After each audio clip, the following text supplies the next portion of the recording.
Ikigerageza urimo hari igihe bitaba ngombwa kubaza abantu, kuko iyo ubajije abantu batageragezwa nk'uko urimo ugeragezwa, rimwe barakuyobya ukava mu mugambi w'Imana. Tugiye kureba uburyo umuntu ashobora gutinda mu kigeragezo bitewe nawe abigizemo iki uruhare. Rero ni ahangaha n'ubundi narindi Aburahamu yatinze mu kigeragezo cyo kubona umwana kuko yabanje kumvira Sara, akava mu mugambi w'Imana akajya mu mugambi w'umuntu nyirizina. Iyo Dawidi ataza kugira ubwenge agahita yica Sawuli, buriya bwami ntabwo ari kubona, bwari guhita bubona Yonatani umuhungu wa Sawuli, kuko niwe abantu bari guhita bimika.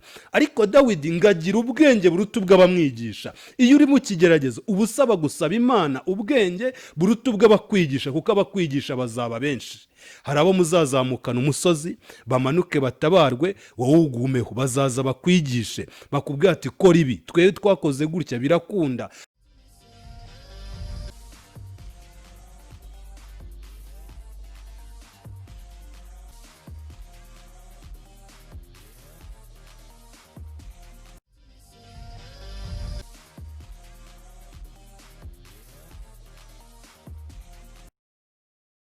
Yesu ashimwe cyane bene data bakunze bikamba Karuvari TV, nongeye kubasuhuza. Amahoro y'umwami wacu Yesu nabane namwe.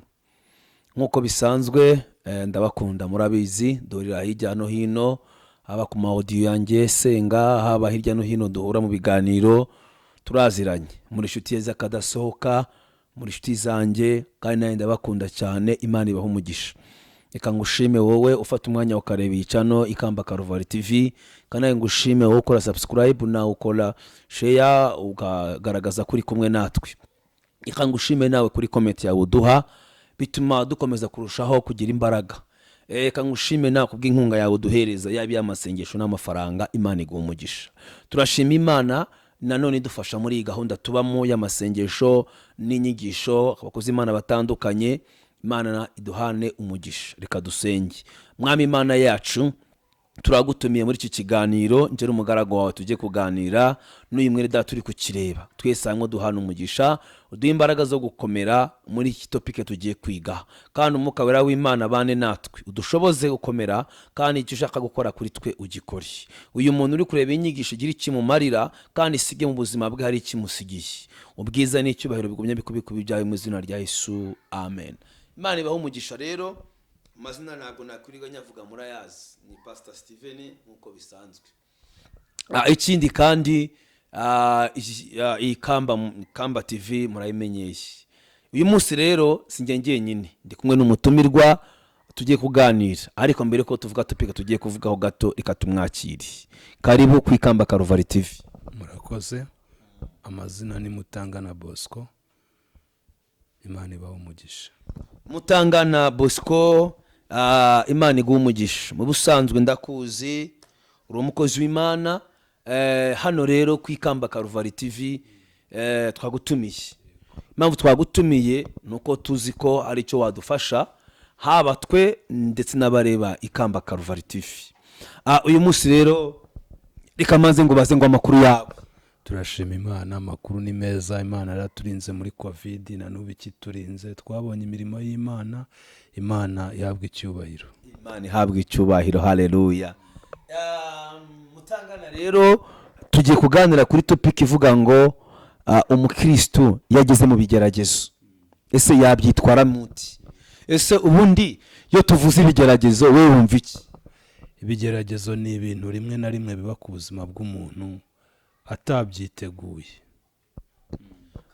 atari byiza, atari ibintu byiza bimugwiririye mu buryo atateguye, nibyo bigeragezo.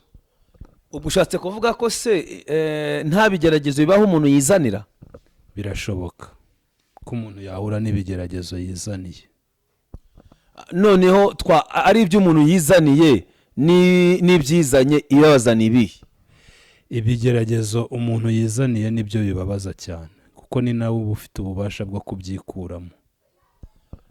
Naho ibije utabizanye? Ibije utabizanye biterwa n'umwanya bigusanzemo. Rimwe bishobora kugusanga uri umuntu usenga, icyo gihe utabyizaniye ubaza Imana impamvu y'ibyo bintu, Imana ikagusobanurira. Iyo bije bisanga udasenga rero urumva nta butabazi. ngiyo rero topike tugiye kuganira. Umukristo uri mu bigeragezo abyitwaramo gute? Atangiye adusobanurira. Hari ibyo umuntu yizanira, ibyo umuntu yizaniye ni nawe wongera kugira uruhare kugira ngo bigende, ariko ibije utabyizaniye bikagusanga mu gusenga, biba byiza ko Imana ibikuraho. Ngaho rero Mutangana Bosco, kuri topike tugiye kwigaho, ibigeragezo bigeze ku mukristo ariko atabyizaniye yabyitwaramo gute? Imana iguha umugisha. Ibigeragezo bigeze ku mukristo atabyizaniye, hari uburyo umukristo abyitwaramo. Intambwe ya mbere ku mukristo wamenye Imana, hari uburyo ibigeragezo bizamo, bikaza mu buryo bubiri.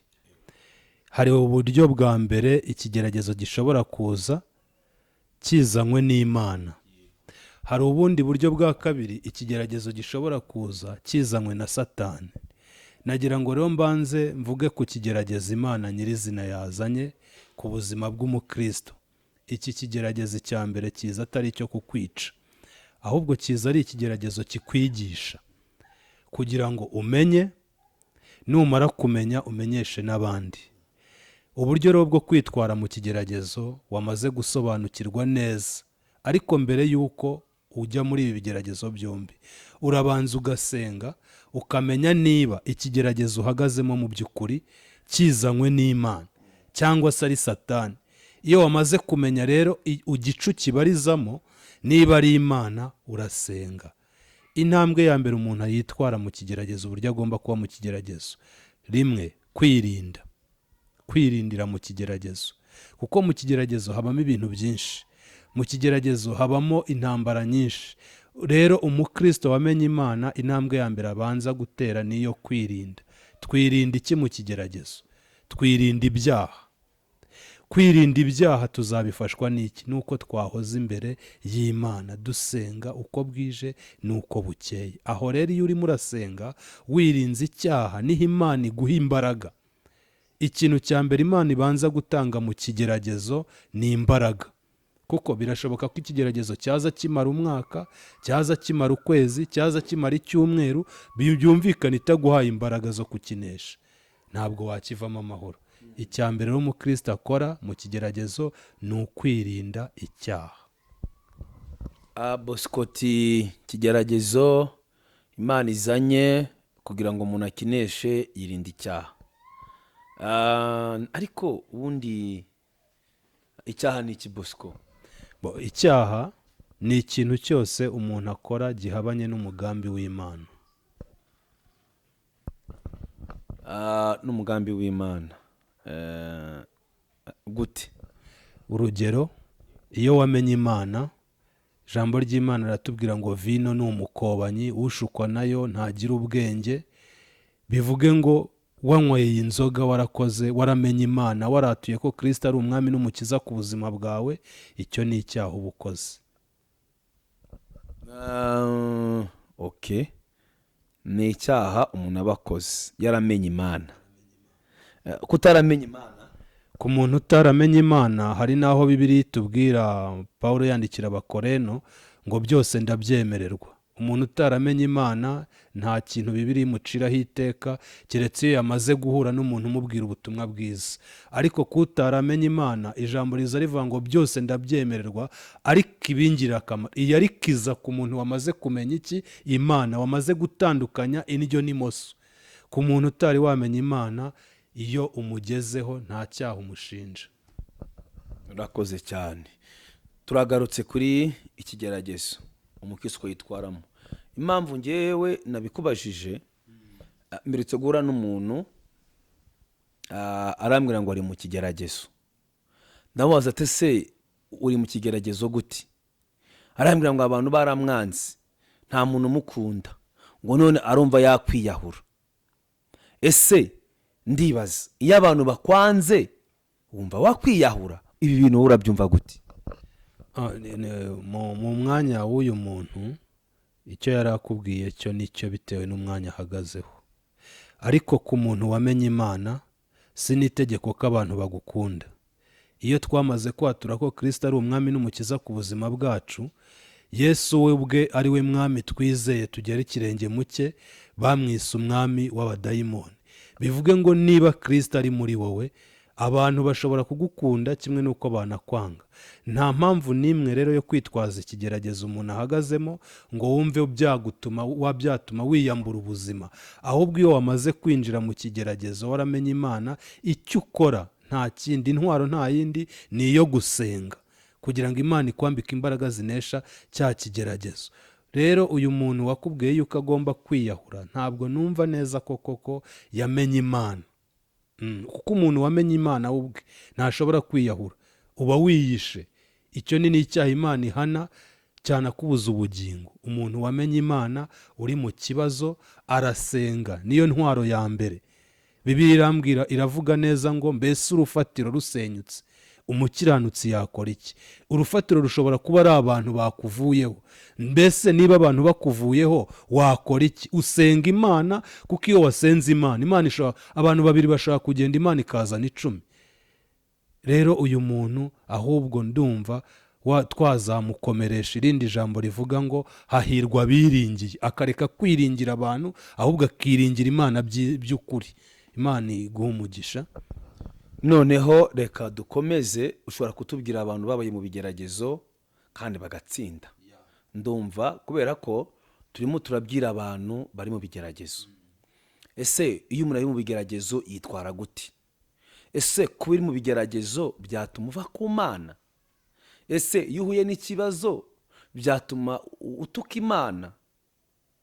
N'iki wabwira Abanyarwanda n'abadukurikiranye bari mu bihugu bitandukanye, cyangwa se na mwene data uri kutureba uri mu kigeragezo? Hari ukuntu aba mu kigeragezo cyo kubura urubyaro, umuntu akaba mu kigeragezo cyo kubura haba, umuntu akaba mu kigeragezo cyo gutunga amafaranga menshi n'icyo yakoresha, umuntu akaba mu kigeragezo cyo kugira umugabo wenda umwe inzoga, umuntu akaba mu kigeragezo cyo noneho umuntu agira ahantu akumva gusenga biranze, gusenga kumva biramunaniye pepepepepe kubera abantu bamugose, kubera isi.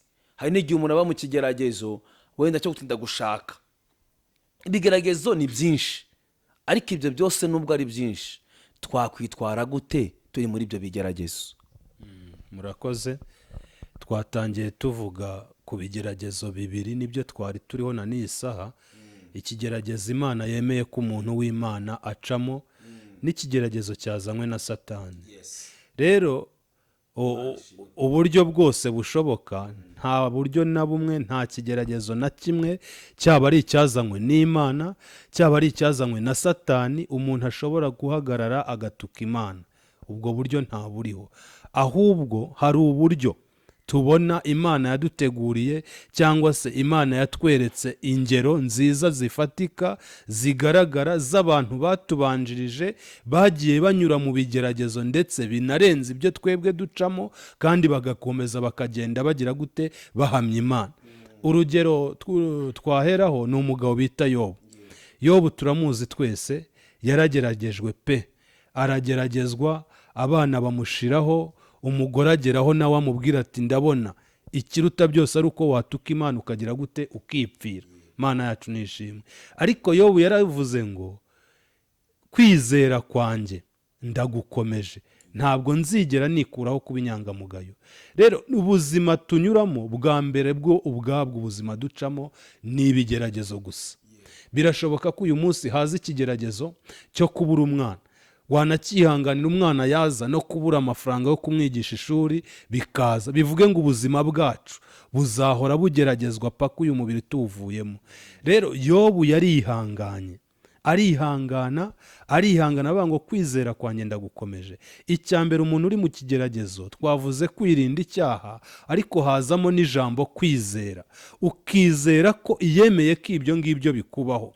Yaravuze ngo Yobu, izi nzira nyuramo nimara kungerageza nzavamo meze nk'izahabu. Nabonye iyo umuntu ari mu kigeragezo, imbere aba agomba kuva mu kigeragezo akajya mu bisubizo. Iyo umuntu ari mu kigeragezo ntabwo apfira mu bigeragezo, ahubwo ibigeragezo biraza ukarwana nabyo, ugakirana nabyo, Imana ikaguha imbaraga zo kwihangana ibigeragezo, nyuma ukabivamo. ntabwo rero izi saha twavuga ngo umuntu uri mu kigeragezo yiyakira amere nk'ugiye gupfira mu kigeragezo, ahubwo dufite Imana ishoboye byose, ibasha guhindura ibintu, ibyo ubona bitarimo bihinduka Imana ikabihindura. iyo baravuga ngo kwizera kwanjye ngeze gute, ndagukomeje. Ntabwo iyo uri mu kigeragezo ikintu kindi wirinda guhuza ibitekerezo n'abantu baguca intege. Mana yacu nishimwe. Wirinda guhuza ibitekerezo n'abantu bagira gute, baguca intege. Ngo igihe kimwe abana b'abahanuzi bahuye na Eliya na Elisa, baramubwira ngo urabizi neza yuko shobuja uyu munsi ari bugukurweho? Arababwira ati ndabizi, nimuceceke. Iyo uri mu kigeragezo abantu baza bakubwira ko ugiye kugipfiramo, ariko uba ugomba kugira amagambo y'ubutsinzi abahamiriza ko yemeye ugera muri icyo kigeragezo ari nayo ibasha kugukura. Bivuge ngo ntabwo wicarana n'abantu baguca intege, ahubwo ushaka umunyembaraga hejuru y'imbaraga zawe, akaba ari we ugukomeza mu rugendo kugeza igihe ikigeragezo uzagira gute, uzakiviramo. ndacyafashwa kandi ndacyumva ari byiza.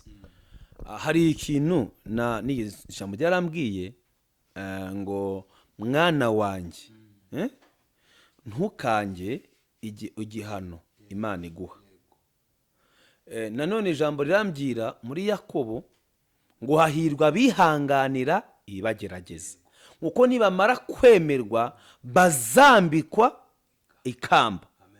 Ni ukuvuga ngo ushobora kuba uri kutureba uri kugeragezwa, ariko kumbe Imana irihira gutegura kuzagushyira ku musozi uzagaruka uvuga ati koko nabonye Imana. Ese ahari Bosco, Imana ishobora kwemera kukugerageza bitewe n'ishaka kukujyana. Wenda hari umuririmbyi waririmbye ngo kanduncure, ngo mvugutira uncure unguremo ingamba. Imana ishobora kureka avuga ati uyu muntu nimushyira mu madolari ntaramukuramo ingamba azayangiza, noneho ikashobora kugucisha wenda mu nzira yo kubura amafaranga. Cyangwa se ikavuga ngo uyu muntu aramutse ntamwigishije inzara akagira ibyo kurya ntiyagaburira abantu. Ibi bintu ubwo ntibiva ku Mana, ntibiva ku Mana, kubera ko ikigeragezo impamvu iva kuri Satani tutabitinzeho cyane ni uko ngewe ikintu namaze kumenya, ibigeragezo biva kuri Satani iyo bisengeye biragenda. Ndabesha? Ariko ibiva ku Mana niyo wasenga kajana ntibigenda isaha igeze ubwayo. Cyane ko hari ukuntu umuntu ageragezwa Imana iri kumutoza, noneho Imana ikagutoza bite nayo iri gushaka kukujyana, noneho bikarangira Imana ibyirangirije. Kuko iva ku Satani ho ujya kanyarira kizabonwa Samata n'ahandi, uretse n'iyo misozi niwawe wahasengera, kandi Imana igakora ibitangaza. No muri Covid twasengeye mu rugo, no tutacyasengera mu rugo, nta gisengo zose bari bazifungura, kandi abantu bazi Imana yabo bazakomera. Kuko ikiva kuri Satani cyo ntikidutera ubwoba, ahubwo ikiva ku Mana. Ahari ntabwo Imana kwemera kuza icyo kigeragezo mu buryo bwo kugutoza bitewe nayo iri kukujyana, nk'uko umuntu yagiye wenda mu gisirikare bamutoza, cyangwa se mu gipolisi, cyangwa se urazi ko umuntu ari ku ishuri aba nko muri tuvuge wenda abana biga babayo, bari abana bahura n'ibibazo byinshi. Hano wahavuga iki, n'icyo wabwira abantu? Urakoze kumbaza icyo kibazo. Ijambo ry'Imana riravuga ngo icyakora abamwemeye bose bakizera izina rye yabahaye ububasha n'ubushobozi bwo kwitwa abana b'Imana. Imana yacu nishimwe. Tugiye kureba umwana. Ubundi umwana ni iki? Umwana ku mubyeyi, ntabwo ufite umwana ushobora kumuha urwembe mu gihe utazi neza ko yari yabasha kumenya gukoresha uru rwembe. Niba rero ari umwana wawe nk'umubyeyi, utangira umucira inzara, ni urugero, ugatangira umwereka uburyo bazica. Igihe iyo kigeze unarumutuma ku iduka akagenda akarugura, akaza akica inzara kuko yabimenye. Rero iri jambo rivuze ngo icyakora bamwemeye bose yabahaye ububasha n'ubushobozi bwo kwitwa abana b'Imana. Imana yacu nishimwe. Bishaka kuvuga ngo niba turi abana b'Imana, ntabwo Imana ishobora guterura miliyoni ngo iyihe umwana, ahubwo Imana irabanza ikakwigisha kubura 100, ikakwigisha kubura 50, igihe kikagera ikaguha 100, ikaguha 5,000 kugira ngo irebe uburyo ubyitwaramo. Iyo imaze kubona bwa bushobozi igenda igukuza ikugezaho, ugendana nayo, na ya miliyoni irayiterura kuko ntiwayipfusha ubusa, ikayiguhereza. Dufite urugero rw'umwana w'ikirara muri Bibiliya, yatse umugabane we se, Isi arangije arawumuha wose, ngo uyu mwana aragenda umugabane we arawaya, arangije arahindukira aragaruka. Ntabwo Imana ishobora gukora ikosa ryo guterura umuntu imuvanye mu kabari, imuvanye mu buraya, imuvanye mu bujura, ngo nirangiza imuha agakiza, imwite umwana wayo, nirangiza iterura bya bintu byose ibihereze wa muntu. Ahubwo Imana iteza ikibazo cy'ikigeragezo ku buzima bwa wa muntu kugira ngo abanze acishwe bugufi. Namara gucishwa bugufi igenda imwigisha, nimara kumushyira ku rugero rukwiriye, ibone guterura imuhereza. Aho niho duhura n'ibigeragezo bivuye ku Mana. Iki kigeragezo rero ntabwo gipfiramo. Bibiliya iratubwira ngo hamwe n'ibibagerageza, Uwiteka azajya abacira iki? Akanzu. Muri iki kigeragezo cy'Uwiteka akuzaniye kugira ngo akwigishe, agenda agucira akanzu, ugenda uboneramo ukuboko kw'Imana, nawe ukaba umugabo wo kuyihamya. Izina ry'Imana rigahabwa icyubahiro. uvuze akantu nashakaga, urimo uravuga akantu nkumva ikindi kintu. Bosco, umuntu Imana ihaye 20,000 akajya mu kabari, undi muntu Imana ihaye 100,000 agahita ava mu rusengero, undi muntu Imana ihaye 500 agahita no gusuza abandi bantu bimunanira kubera udufaranga Imana imuhaye. Imana yamuha 1,000, we yamuha wenda nk'ibihumbi 10, agakomeza agaca bugufi akabana n'abantu bose. Uyu muntu wamuhuza gute? Uko hari abantu Imana yanze gusubiza bitewe n'uko ibashubije itababona. Hari abantu yabonye umugisha ni wabo ntasubira. Iyo abonye umugisha n'umuntu bavuganaga ntongera kuvugana nawe. Ese uyu muntu ntashobora gutuma Imana imuhoza mu kigeragezo kandi bitari mu mushake bw'Imana? Niki wabwira abantu kuri iki kibazo? Imana iguha umugisha. Mbere yuko mvuga kuri iki kibazo, ahubwo ndavuga ijambo rivuga ko Imana idakurwa ibyinyo. Hari igihe abantu baza ku Mana bayishakaho ubutunzi ariko badashaka Imana. Yesu yabanye n'abigishwa, isaha igeze yo kubasezera abona atari ngombwa kubasezera nta kintu bafashe, atubura imigati bareba n'amafi aratubura, arangije arabaha bararya barahaga, ibisigaye arababwira ati mubijyane mu ngo zabo. Bageze mu ngo zabo, abari bamukunze nyirizina, bivuge ko niyo atari kubaha iyi migati bari kugaruka, ngo basize bya bindi baragaruka baza kumva ijambo ritunga ubugingo. Abandi bajyanye intonga bari bikundiye imigati n'amafi gusa, Bibiliya irambwira ngo bagumyeyo. Bimaze gushira rero bongera kugaruka gushaka iki? Kristo. Ariko ijambo rirambwira ngo bamugezeho baramubwira ngo twagushatse igihe kirekire turakubura. Ijambo yarababwiye ngo ni ya mitsima nabahaye yamaze gushira muragaruka. Rero bishaka kuvuga iki? Iyo Imana yakugiriye ubuntu ikaguha amafaranga 10,000, rimwe ibije kugupima, kuko duhora dupima. Ibi 10,000 Imana ikibishaka ni iki? Icyambere ugomba kwihutira. Bibiliya irambwira muri Maraki ibice 3 ku murongo waho nk'uwa 10 ngo nimuzane kimwe cya 10. Bibiliya Imana ibishaka ngo ibi 10,000 guhaye mbere yuko ujya mu mishinga yawe na mbere yuko ujya kugira ibindi bintu, ubanze ukuremo kimwe cya 10 ugitange mu nzu y'Imana. Nurangiza ushobora gufata muri bya bindi bisigaye ukaba waguriramo fanta umuntu w'inshuti yawe, cyangwa se ukaba wafashamo. Ibisigaye uba ugomba kubikorera ariko utibagiwe aho byaturutse. Kwibagirwa aho byaturutse rero ni iki? Ni ugufata bya 10,000 ugahita ubikoresha byose bikarangira udakuyeho kimwe mu 10. iyo wamaze gukuraho 1/10 biba bivuze ngo uhaye Imana agaciro yaguhaye ayo mafaranga. Ikindi cya kabiri, ntabwo uba wibagiwe aho nanone uzongera kugira gute kuyabikuza, kuko Bibiliya iravuga ngo nimwibikiraho inyenzi n'ingese zitagira gute zitagera. Bishaka kuvuga ngo 10,000 nubirya ukabimara, wabitse mu butunzi butazagira ikindi kintu bukumarira. Ariko uyu muntu Imana yahaye amafaranga 10,000 agatanga 10, akareba undi muntu ubabaye ku ruhande akaba yamugira neza, nubwo utanabikora ariko 10 ukakibohokaho. Iyo usubiye imbere y'Imana irakubona. Noneho wa muntu izaha 500 n'uwo bavuganaga ntamuvugishe, uyu nguyu ni wa muntu Imana ireba ikamwita umupfapfa, kuko niyo yamuha ibirenze 500 aho kugira ngo akize isi cyangwa se umudugudu atuyemo, ahubwo umudugudu wahura n'ibibazo. Niyo mpamvu rero uyu muntu aguma hasi, kuko Imana yamupimishije 500 kandi yashakaga yenda nka 50,000,000, ibanza imuha bino 500. Imana iravuga ngo dukiranuke ku gato no ku kanini. Utaramutse ukiranutse ku 500,000, 1,500,000 ntiwazikiranuka. Udakiranutse ku 10,000 ntabwo 1,000,000 wayikiranukaho. Aho rero niho umuntu usanga ariye akarya wowe ukigumisha muri bya bibazo, kugeza ukazagezaho urangiza uvuga ngo Imana ntikora, kandi yarakoze, we ntiwahesha agaciro icyo Imana yakoze. Imana iguha umugisha. Dusa nkaho wenda turi kujyana ku musozo.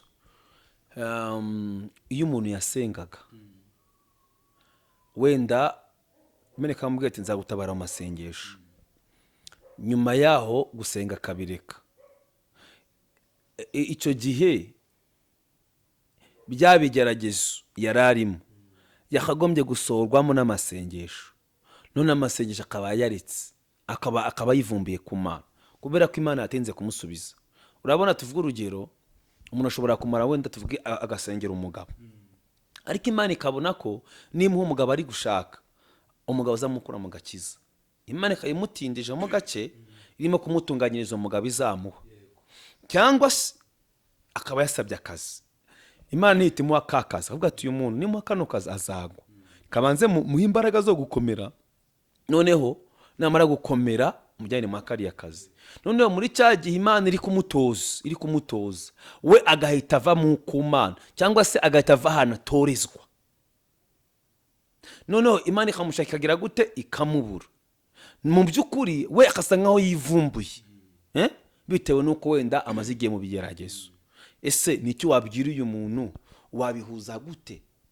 Wenda nayo wavuze ngo nzi ko ishobora byose, nakibashikorera uyu mugambi wayo.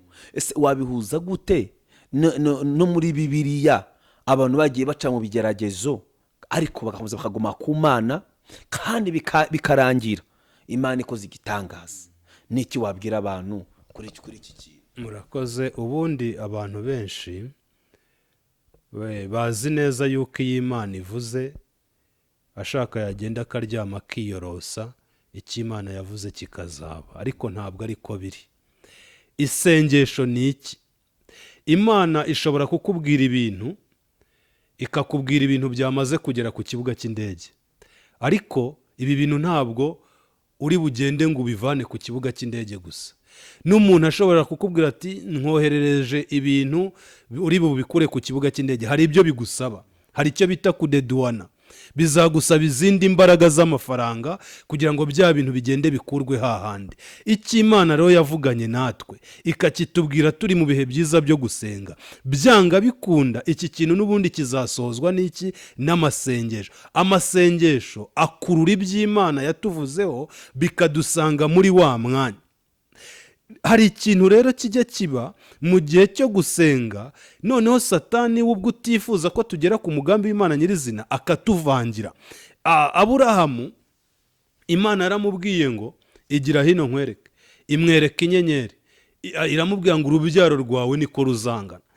Arangije ategereza urubyaro mu myaka 50 ararubura, 60 ararubura, 70 ararubura. Igihe cy'Imana yavuze kigiye kugera, Satani areba aho intege nkeya za Aburahamu zigize gute ziri, yinjira mu mugore we, aramubwira ati dore we ntukijya no mu mihango. bwira umugabo wawe, abagabo ntibasaza, genda umubwire, umufatire umuja baryamane, byabura uzapfe wabonye akana gaturutse ku mugabo wawe. Urumva Satani yanyuzaho intege nke zigize gute ziri, kuko yabonaga ko umugambi w'Imana nyirizina uri hafi gusohora.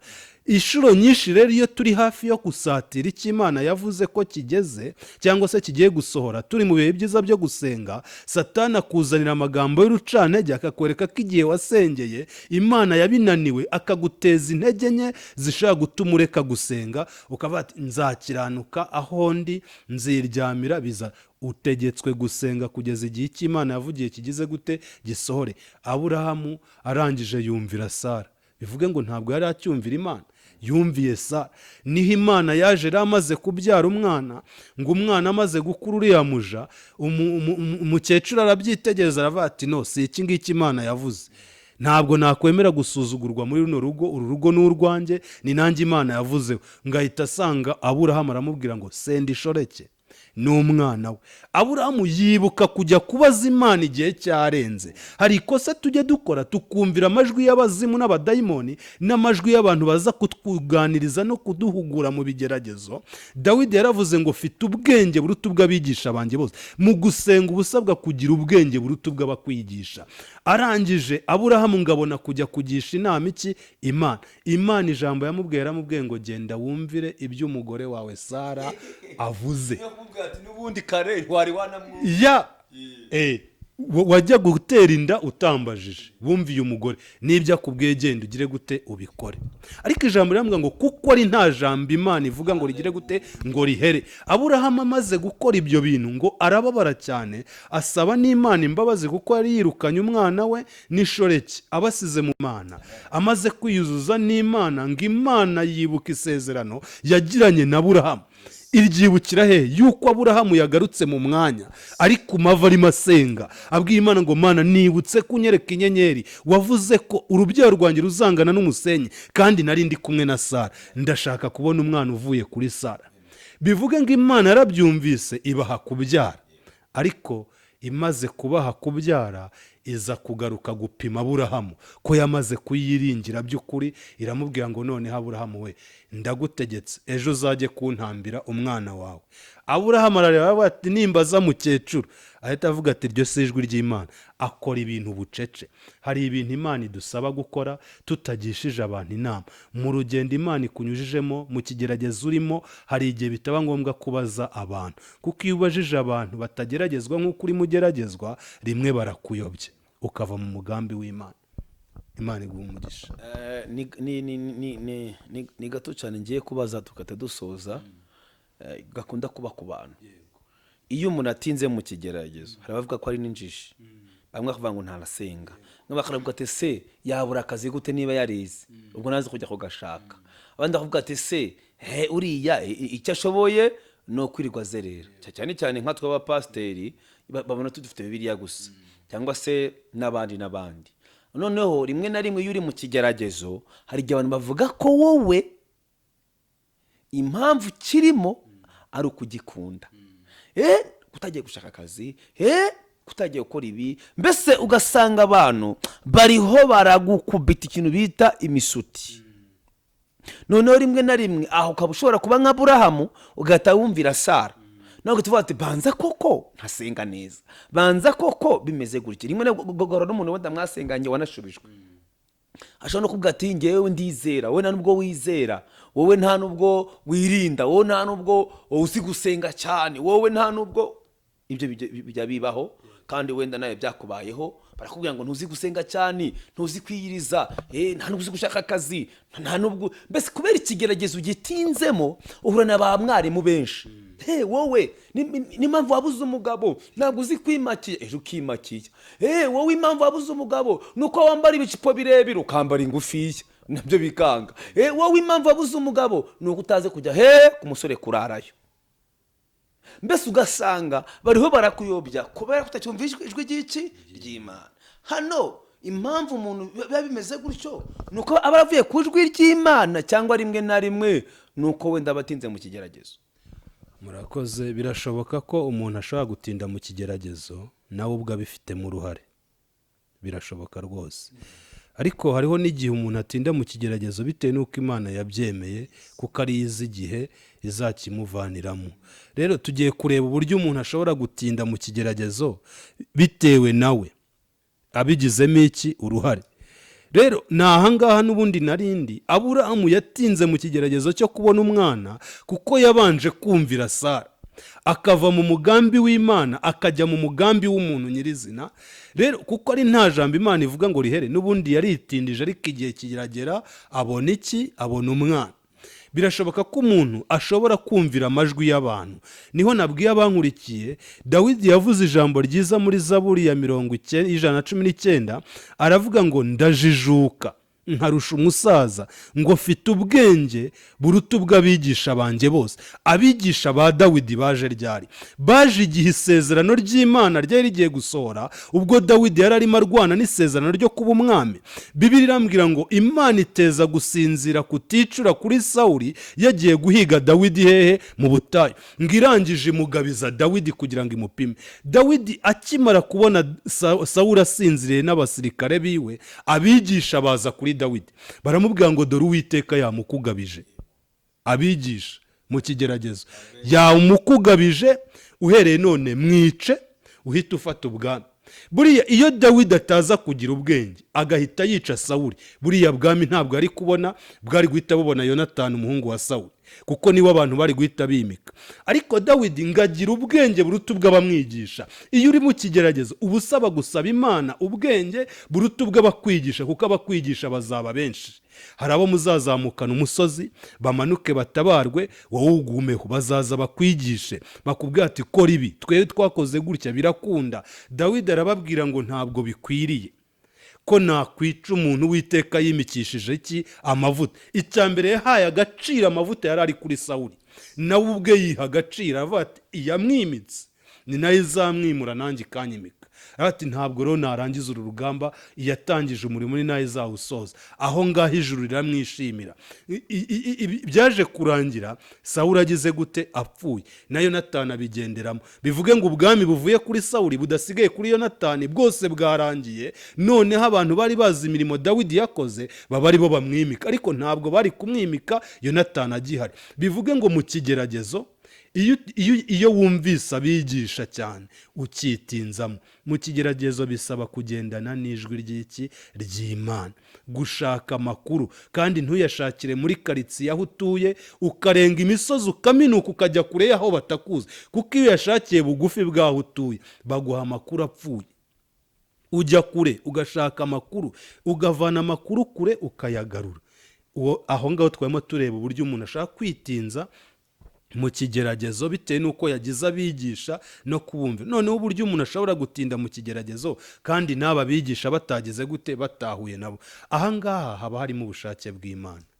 Ubushake bw'Imana bushobora kugutinza mu kigeragezo kugira ngo Imana ibanze gukokoreho buri shami ryose wari wishingikirije, kugira ngo nunatabarwe ejo utazarata imbaraga z'umuntu. Aho niho tubonera abantu batuvaho, noneho tugasigara twibaza ngo niye mpamvu abantu batuvaho. Iyo turebye iki kigeragezo umugaragu w'Imana Yobu yari arimo, Bibiliya itwereka inshuti eshatu, Elifazi, Biludadi n'Umutemani, ngo bari mu bihugu bya kure. Ariko Imana yareba Yobu ikabona Yobu arakiringiye Biludadi n'Umutemani na Elifazi, kuko Bibiliya inyereka neza ko hari ahantu umugore we yageze aramwihakana.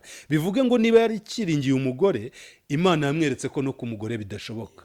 Ariko mu mutima wa Yobu agahora avuga ngo Elifazi naza, Biludadi naza, Umutemani nahagera, birashoboka ko aba bantu bankura muri kino kigeragezo.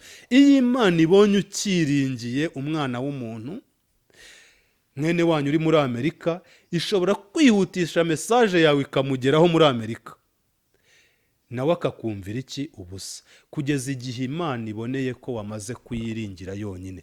Dufite urugero rwiza rw'abagabo batatu, Meshake, Shadraka na Abedenego, bari muri iki gihugu. Umwami yarabakundaga cyane, yarababwiye ngo nimupfukama mukandamye, mukaramya iki kigirwamana nakoze, birashoboka ko bari kuzamurwa mu ntera. ariko kuko bo batari biringiye imbaraga z'uyu mwami, kuko batari biringiye imbaraga z'undi muntu uwo ari we wese, ahubwo bari barabonye Imana. Iyo uri mu kigeragezo uhamya neza ko wabonye Imana, ugenda ugira ingero zifatika zituma ushobora guheraho ugashingiraho ukabwira n'umusozi wari ukuri imbere ati yahabaye ejo hashize. Kuko icya mbere uri mu kigeragezo ntabwo ureba iby'uyu munsi, iby'uyu munsi bituma uva ku Mana, ahubwo ureba ejo hashize, niho hakongeramo imbaraga. Rero aba bagabo batatu bari biringiye Imana, babwiye umwami baramubwira ngo ibasha kudukiza, ariko nubwo itadukiza tuzapfa tukiyiringiye aho kugira ngo duramye iki gishushanyo. Imana iri mu ijuru ibona ko ibyo bintu binejeje, ibatanga mu itanura. Bishaka kuvuga ngo ikigeragezo ushobora kugitindamo kugira ngo Imana ibanze ikurinde, cyangwa se ikwereke ko ibyo kwiringirwa byose nta mumaro. Kwiringira umugore yaguhemukira, kwiringira abana bagusiga, kwiringira imiryango bagusiga, kwiringira abakomeye bagusiga. Ariko iyo usigaye uvuga ngo nahaba bose, ni rya jambo rivuga ngo naho imitini itatoha, imizabibu ntiyera imbuto zayo, nubwo igiti cyatemwe kizongera gishibuke. Iyo usigaranye Imana mu mutima wawe ikabona ko uyiringiye, umuntu ashobora gutinda mu kigeragezo bitewe n'uko akiringiye abantu. Aho rero Imana ninagutabara ntabwo hazagaragara imbaraga z'Imana nyirizina, hazagaragara imbaraga z'aba bantu babanye nawe mu kibazo. Rero nta muntu wiringiye Imana nubwo cyamara imyaka 3, nubwo cyamara imyaka 4. Habakuki yaravuze mu bice 2, aravuga ngo nubwo byatinda tubitegereze twihanganye, kuko kuza ko bizagira gute, bizaza. Birashoboka ko ikigeragezo cyamara 2, cyamara 3, cyamara 10 ukiranuka. Rega niyo gitinze uba urimo urindirwa muri cyo, kuko wakiranutse ntabwo Satani yapfa kukwibira mu bigeragezo. Iyo wakiranutse urimo neza urindirwa mu kigeragezo paka ugisohowemo n'ukuboko gukomeye k'Uwiteka. Imana iguha umugisha. Pastor, uvuze amagambo meza dusoza. Reka mbwira umuntu ukurikiranye Ikamba Karuvari TV, sinjye kuyasubiramo yavuze, ariko igusa icyo nagusabira ni ukugendana ijwi ry'Imana. Ijwi ry'Imana ugendana naryo mu rugendo rwawe uzatsinda Satani. Reka ngusabe usengera abantu, ndetse winginga Imana kugira ngo nuri mu kigeragezo uri kureba iyi video, nuzayireba Imana izamukomeze. Imana iguha umugisha. Tutari twasenga, hari ijambo nshaka kubwira abadukurikiye. Ubundi igituma Imana izana ikigeragezo ni iki: rimwe ibishaka ko wiga, kabiri Imana ibishaka ko mu kigeragezo cyawe hazabonekamo umubare w'abantu bakizwa. Niba Imana ikunyujije mu kigeragezo cyo kutabyara, abantu bazi kusenga, iyo urubyaro rubonetse abantu babona ko ari imbaraga z'Imana zageze gute, zabikoze. Ikindi shaka kubwira abadukurikiye, hari ahantu Imana igushyira bitewe n'uko ariho ishaka kuvuganira nawe. Hari ahantu Imana idashobora kuvuganira nawe bitewe n'uko ari mu rusaku. Bibiliya irambwira ngo Yohana ngo Imana yemera ko ajyanwa ku kirwa cy'Ipatimo. Hari ahantu habi hazwi, ariko aho habi niho Imana yamuheraga ubutumwa bw'amatorero 7 yo muri Efeso. Bishaka kuvuga ngo mu kibazo Imana yemeye ko twinjiramo niho ishaka kuvuganira natwe iby'ejo hazaza, ndetse binakomeye cyane. Biba bisaba rero ngo utege amatwi wumve icyo Uwiteka avuganira nawe muri cya kibazo, mu gihe wamaze kumenya neza yuko iki kibazo atari we wakizaniye, iki kibazo atari Satani yakizanye, ahubwo ari Imana yemeye ko bigira gute, bikubaho. Rero kubadukurikiye, Imana ibaha umugisha kandi mukomeze mugwiza imbaraga z'umutima. Luka igice cya 1 umurongo wa 80 niho havuga ngo uwo mwana aravuka ajyanwa mu butayu akurirayo agwiza imbaraga z'umutima. Izi mbaraga ntabwo ari iz'amafaranga, hari izo mbaraga z'amafaranga zikenerwa mu gihe cyazo, ni imbaraga z'Umwuka Wera, nizo zizakubashisha kuba mu kigeragezo kandi ukakivamo nta mwotsi ubanukaho. Imana ibaha umugisha. Uri Uwiteka Imana ishoboye byose, uri imana y'imbaraga nyinshi n'ubutware n'ubushobozi, uri imana ivuga bikaba, yategeka bigakomera. Mbere ya byose turagushimye kubw'uyu mwanya uba uduhaye kugira ngo Uwiteka Nyiringabo bimwe mu byo wamaze kudushyiramo tubashe kugira abo tubihereza babyakirana umutima ukunze. Ndakwinginze kugira ngo buri muntu wese mu kigerageza ahagazemo umwambike imbaraga zo kunesha mu izina rifite ubutware n'ubushobozi. Mugaragu wawe Pawulo aravuga ngo ndamuka nshaka gukora ibyiza ngo ariko ibibi bikantanga imbere. Arangije akubona nk'imana y'inyembaraga aravuga ngo shobozwa byose nawe Kristo umpa imbaraga. Ndasengera buri muntu wese ukurikiranye iki kiganiro ku Ikamba Karuvari TV, ndasenze kugira ngo imbaraga z'Imana zimanukire ku mugabo urimo utwumva, zimanukire ku mubyeyi urimo utwumva, zimanukire ku basore n'abakobwa, zimanukire mu basaza mu izina rifite ubutware n'ubushobozi. Aho buri muntu wese yatsindwaga ahabwa imbaraga yo kunesha mu izina rya Yesu Kristo. Anesha ibyamuneshaga, anesha ibyamuneshaga, ahabwa imbaraga yo guhamya, ahamya hatahamyaga, ahabwa imbaraga y'Imana. Ijambo ryarambwiye ngo tuzabagabanya abagabo nyabagabo